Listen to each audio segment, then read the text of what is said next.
શ્રી ગણેશાય નમઃ. મિત્રો, આપ જોઈ રહ્યા છો યુટ્યુબ આપણી ચેનલ આવો સત્સંગમાં આપ સૌનું સ્વાગત છે. મિત્રો, આજે આ વિડીયોમાં આપણે સાંભળશું તારીખ 1 મે 2023 સોમવારના દિવસે આવતી વૈશાખ માસના શુક્લ પક્ષની એકાદશી મોહિની એકાદશીની વ્રત કથા, મહિમા, મુહૂર્ત જાણીશું તથા આ દિવસે કરવાના ઉપાય અને વ્રતની વિધિ પણ જાણીશું. જો આપને આ વિડીયો પસંદ આવે તો લાઇક કરજો, શેર કરજો. આપ આ ચેનલ પહેલી વખત જોઈ રહ્યા છો તો સબસ્ક્રાઈબ કરી લેજો, જેથી આવનાર વિડીયોની માહિતી આપ સુધી તુરંત પહોંચી શકે. ધન્યવાદ. ઓમ શાંતાકારમ ભુજગશયનમ પદ્મનાભમ સુરેશમ વિશ્વાધારમ ગગનસદૃશમ મેઘવર્ણ શુભાંગમ લક્ષ્મીકાંતમ કમલનયનમ યોગીભીર્ધ્યાનગમ્યમ વંદે વિષ્ણુ ભવભયહરમ સર્વલોક એકનાથમ. બોલો લક્ષ્મીપતિ ભગવાન શ્રી નારાયણની જય. મિત્રો, મોહિની એકાદશી કે જેમાં ભગવાને સુંદર સ્ત્રીનું રૂપ ધારણ કરીને દેવોને અમૃતપાન કરાવ્યું અને અસુરોના મનને મોહ્યા, એટલા માટે તો કહેવાય છે કે નારાયણ યુગે યુગે પ્રગટ થઈને ભક્તોની લાજ રાખે છે, રક્ષા કરે છે. ત્રણેય લોકની રક્ષા કરનારા ભગવાન શ્રી હરિનારાયણ છે, ભૂપતિ શ્રીપતિ છે. જ્યારે પણ ભક્તોની ઉપર સંકટ આવે છે ત્યારે ભગવાન નારાયણ છે કે જેઓ ભક્તોની સદૈવ ભીડ ભાંગે છે, ભક્તોની સદૈવ ચિંતા કરતા રહે છે. આ એકાદશીનું વ્રત રાખવાથી ભગવાન શ્રી હરિની કૃપા પ્રાપ્ત થાય તો જીવનમાં ધર્મ, અર્થ, કામ અને મોક્ષની પ્રાપ્તિ થાય છે. આમ જોઈ તો મહિનામાં 2 એકાદશી આવે છે, સુદ પક્ષની અને વદ પક્ષની. આમ વર્ષની કુલ 24 એકાદશી થાય છે. જ્યારે પુરુષોત્તમ માસ આવે ત્યારે 2 એકાદશી એ કુલ 26 એકાદશી થાય છે. આ 26 એકાદશી ભગવાન શ્રી નારાયણને સમર્પિત હોય. આ દિવસે ભક્તો વ્રત ઉપવાસ કરીને મનોવાંછિત ફળની પ્રાપ્તિ કરી શકે છે અને અંતમાં ગોલોકધામની પ્રાપ્તિ થાય છે. એવું મહાત્મય છે આપણા શાસ્ત્રોમાં.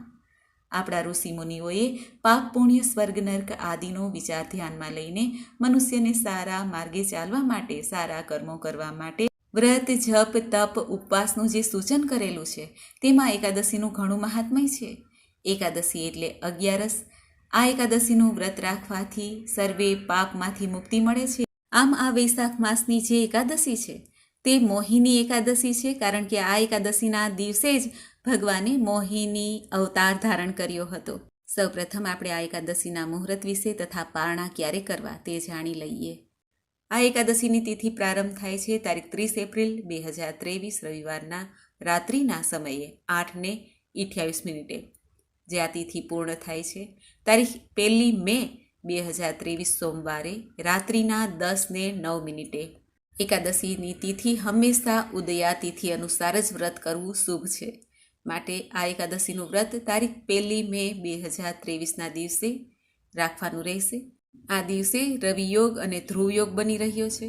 આ શુભ યોગમાં આ એકાદશીનું વ્રત કરનારે ભગવાન શ્રી નારાયણને જે ભક્તો પૂજન અર્ચન કરે છે તેને શુભ પરિણામ અવશ્ય પ્રાપ્ત થાય છે, લાભની પ્રાપ્તિ થાય છે, પુણ્યની પ્રાપ્તિ થાય છે.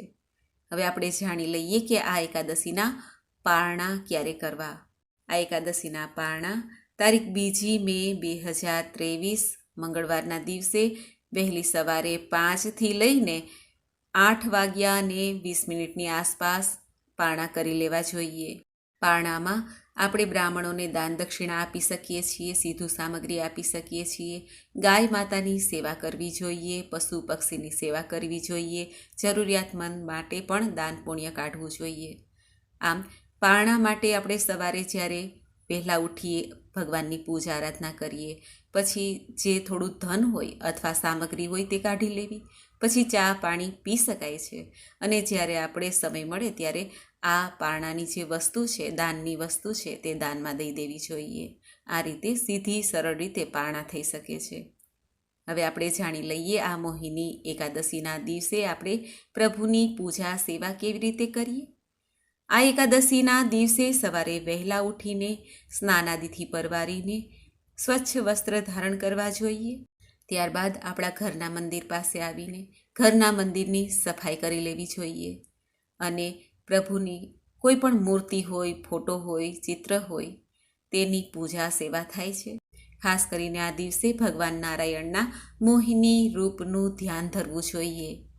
ભગવાન વિષ્ણુને જો મૂર્તિ હોય તો સ્નાન કરાવવું જોઈએ પંચામૃતથી, ગંગાજળથી, યમુના જળથી કે પછી સાદા જળથી પણ સ્નાન કરાવીએ તો ભાવ ગંગાજળનો રાખવો જોઈએ. ત્યારબાદ ભગવાનને સાજ શૃંગાર ધરવા જોઈએ. સુંદર વસ્ત્ર અલંકાર આદિ ભગવાનને પહેરાવા જોઈએ. ભગવાન વિષ્ણુને પીળા પુષ્પ, અક્ષત, માલા, જેમાં તુલસી માલા હોય છે, પુષ્પની માલા હોય છે, સિઝનના ફલ હોય છે તે અર્પિત કરવા. ભગવાનના શ્રીચરણોમાં 2 તુલસી દલ અર્પિત કરવા જોઈએ. મંત્રોચ્ચાર કરવો જોઈએ. ભગવાન નારાયણના કોઈ પણ મંત્ર આપણે જાપ કરતા હોય, આપણને આવડતા હોય તે જાપ કરતાં કરતાં પ્રભુની સેવા કરવી જોઈએ.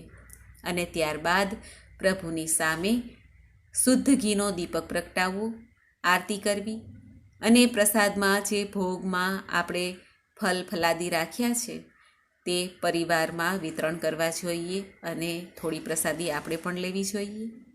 એકાદશીનું વ્રત તે ભગવાન શ્રી નારાયણને સમર્પિત છે, માટે ભગવાન શ્રી નારાયણનું પૂજન કરવાથી પણ લાભ પ્રાપ્ત થાય છે જો વ્રત ન કરી શકીએ.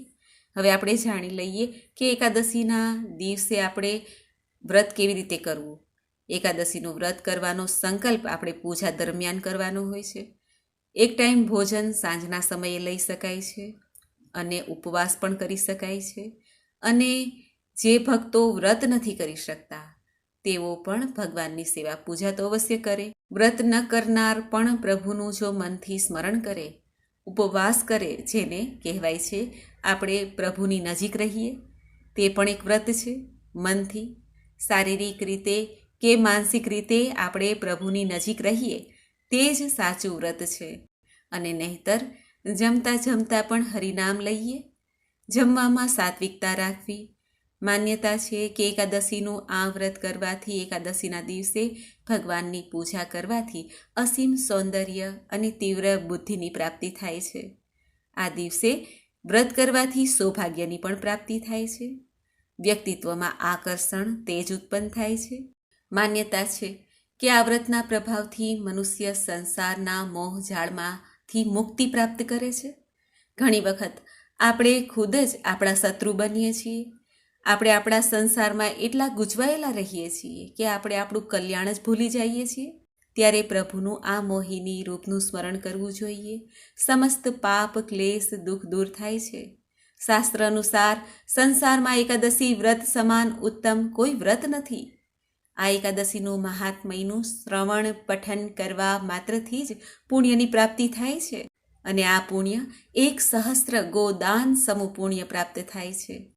મોહિની એકાદશીના દિવસે તુલસીની સામે શુદ્ધ ઘીનો દીપક પ્રગટાવવો જોઈએ. આમ કરવાથી પણ પાપ નષ્ટ થાય છે, પ્રભુની કૃપા પ્રાપ્ત થાય છે. વૈશાખ માસ છે, ગરમીની સિઝન છે, માટે આ મોહિની એકાદશીના દિવસે પશુ પક્ષી માટે પાણીની વ્યવસ્થા અવશ્ય કરવી જોઈએ. જૂતા ચપ્પલનું દાન, છત્રીનું દાન સર્વશ્રેષ્ઠ છે. આ ઉપરાંત આપણે ધનનું દાન પણ દઈ શકીએ છીએ. આ દિવસે ભગવાન વિષ્ણુનો સહસ્ત્ર નામ પાઠ કરવો જોઈએ, ગીતાજીનો પાઠ કરવો જોઈએ. જે વિવાહ યોગ્ય યુવક યુવતીઓ છે તે શ્રી હરિને પીળા પુષ્પ અર્પિત કરે અને મોહિની એકાદશીના દિવસે પ્રભુ પાસે યોગ્ય જીવનસાથીની પ્રાપ્તિ થાય, મનોવાંછિત ફળની પ્રાપ્તિ થાય એવી પ્રાર્થના કરે તો પ્રભુ જલ્દીથી પ્રાર્થના સાંભળે છે. આ એકાદશીના દિવસે પીપળાના વૃક્ષની સેવા પૂજા અવશ્ય કરવી જોઈએ. જલ સિંચવાથી, દીપદાન કરવાથી પિતૃઓની પણ કૃપા પ્રાપ્ત થાય છે, દેવોની સાથે સાથે. એકાદશીના દિવસે આપણે જો કોઈ શુભ કાર્ય ન કરી શકીએ, કોઈ શુભ કર્મ કરી ન શકીએ તો કોઈના જીવનમાં આડું ન આવવું તે નિયમ અવશ્ય લેવું. કોઈના જીવનમાં આડો પગ ન નાખવો, કોઈની નિંદા કુથલી ના કરવી, કોઈને અપશબ્દ ન બોલવા અને કોઈના જીવનમાં કદીય કષ્ટ કે પીડા થાય એવું દુષ્ટ કર્મ ન કરવું. કારણ કે આ બધા કર્મો પાપના ભાગી બનાવે છે, આપણા પુણ્યને હરી લે છે. એમાંય ખાસ કરીને આ એકાદશીનું વ્રત તે તો શ્રેષ્ઠમાં પણ શ્રેષ્ઠ છે. પૌરાણિક કથા અનુસાર એવું કહેવાય છે કે જ્યારે દેવતાઓ અને અસુરો વચ્ચે સમુદ્ર મંથન થયું, એ સમુદ્ર મંથનમાં પ્રભુએ કચ્છપ અવતાર ધારણ કર્યો હતો. તેની ઉપર મંદરાચલ પર્વત અને વાસુકી નાગનું દોરડું બનાવ્યું સમુદ્ર મંથન થયું, તેમાં 14 રત્ન નીકળ્યા, તેમાં અમૃત પણ નીકળ્યું. એ અમૃત કલશને પ્રાપ્ત કરીને દેવતાઓ અને અસુરો વચ્ચે વિવાદ છેડાઈ ગયો કે આ અમૃતનું પાન સર્વપ્રથમ કોણ કરે. વિવાદની સ્થિતિ એટલી બધી વધી ગઈ કે દેવો અને દાનવો વચ્ચે યુદ્ધ થાય તેવી શક્યતા થવા લાગી. આ વિવાદનો અંત લાવવા માટે દેવતાઓના પરમ હિતેચ્છી ભગવાન શ્રી વિષ્ણુએ સુંદર સ્ત્રીનું રૂપ ધારણ કર્યું. આ સ્ત્રીનું રૂપ એટલું સુંદર હતું કે અસુરો તો જોતા વેત જ મોહિત થઈ ગયા, અને અસુરોએ મોહિની રૂપ ધારણ કરેલા ભગવાન વિષ્ણુને આ અમૃતનો કુંભ આપી દીધો અને પોતે લાઈનમાં ઊભા રહી ગયા, દેવતાઓ અને દાનવો. ત્યારે ભગવાન શ્રી નારાયણ સુંદર હાસ્ય સાથે, મોહિની હાસ્ય સાથે સર્વને મોહમાં નાખીને દેવતાઓને અમૃતપાન કરાવવા લાગ્યા અને અસુરોને માત્ર જલ. ભગવાન વિષ્ણુનું આ રૂપ ધારણ કરવાનો મુખ્ય હેતુ હતો કે અમૃતપાન દેવતા કરે, દૈત્ય નહીં. કારણ કે જો દૈત્ય અમૃતપાન કરશે તો તેઓ અમર થશે અને પછી સામાન્ય જનતા, ઋષિ મુનિઓ અને જે સારા લોકો છે, ધર્મમય લોકો છે, તેને હેરાન કરશે. આ જ આશયથી ભગવાન નારાયણે મોહિની રૂપ ધારણ કર્યું. એ હતું આ વૈશાખ માસના શુક્લ પક્ષની એકાદશીની તિથિ. એટલા માટે જ આ એકાદશીને મોહિની એકાદશી કહેવાય છે. આ દિવસે ભગવાન વિષ્ણુના મોહિની રૂપની પૂજા કરવામાં આવે છે. મિત્રો, તો આપણે સાંભળ્યું મોહિની એકાદશીનું વ્રત ક્યારે કરવું તથા આ દિવસે ભગવાન શ્રી નારાયણનું પૂજન વિધિ કેવી રીતે કરવું, પારણ કેવી રીતે કરવું. હવે આપણે સાંભળીએ આ મોહિની એકાદશીની વ્રત કથા. બોલો ભગવાન શ્રી લક્ષ્મીપતિ નારાયણની જય. એક વખત ધર્મરાજ યુધિષ્ઠિર ભગવાન શ્રી કૃષ્ણને કહે છે, હે મધુસૂદન, વૈશાખ માસની શુક્લ પક્ષની એકાદશીનું નામ શું છે, તેની વિધિ કઈ છે, તે બધું મને વિસ્તારપૂર્વક કહો. ત્યારે ભગવાન શ્રી કૃષ્ણ યુધિષ્ઠિરને કહે છે, હે ધર્મનંદન, હું તમને એક પ્રાચીન કથા કહું છું. તે મહર્ષિ વશિષ્ઠજીએ શ્રી રામચંદ્રજીને કહી હતી, તે તમે સાંભળો. એક વખત અયોધ્યાપતિ શ્રી રામજી ગુરુદેવ મહર્ષિ વશિષ્ઠજીને કહે છે કે હે ઋષિવર, તમે મને કોઈ એવું વ્રત કહો જેનાથી સમસ્ત પાપ અને દુઃખ નષ્ટ થઈ જાય. મેં જનક નંદિની શ્રી સીતાજીના વિયોગમાં ઘણા દુઃખ ભોગવ્યા છે, તેથી હવે તમે કોઈ મને વ્રત બતાવો. ત્યારે મહર્ષિ વશિષ્ઠજી શ્રી રામને કહે છે, હે રઘુનંદન, તમે સુંદર પ્રશ્ન કર્યો છે. તમારી બુદ્ધિ અત્યંત શુદ્ધ અને પવિત્ર છે. તમારા નામના સ્મરણ માત્રથી જ મનુષ્ય પવિત્ર થઈ જાય છે. તેથી તમારો આ પ્રશ્ન લોકહિતમાં અવશ્ય કામ આવશે.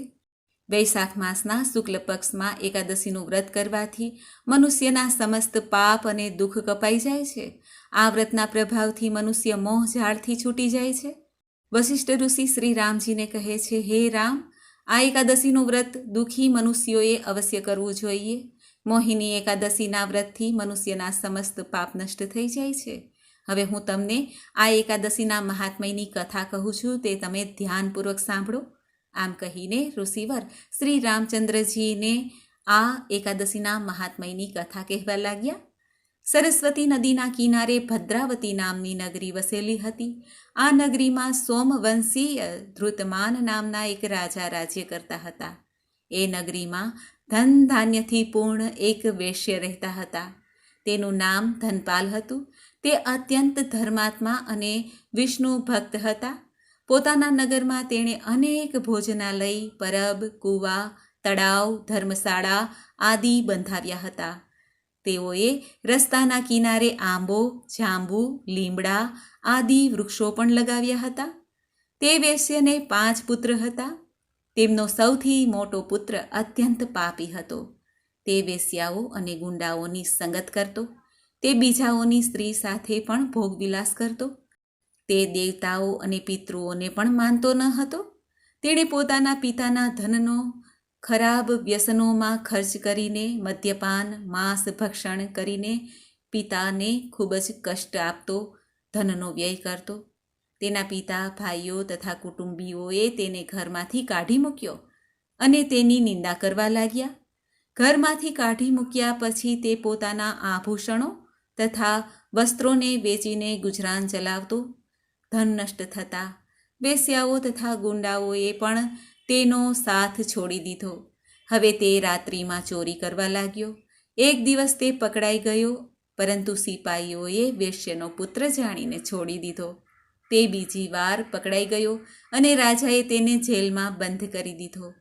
કારાગારમાં રાજાએ તેને ઘણું કષ્ટ આપ્યું. તેણે નગર છોડવા માટે પણ કહ્યું. અંતમાં તે દુઃખી થઈને નગર છોડીને ચાલ્યો ગયો. જંગલમાં પશુ પક્ષીઓને મારીને ખાવા લાગ્યો. પછી તે શિકારી બની ગયો.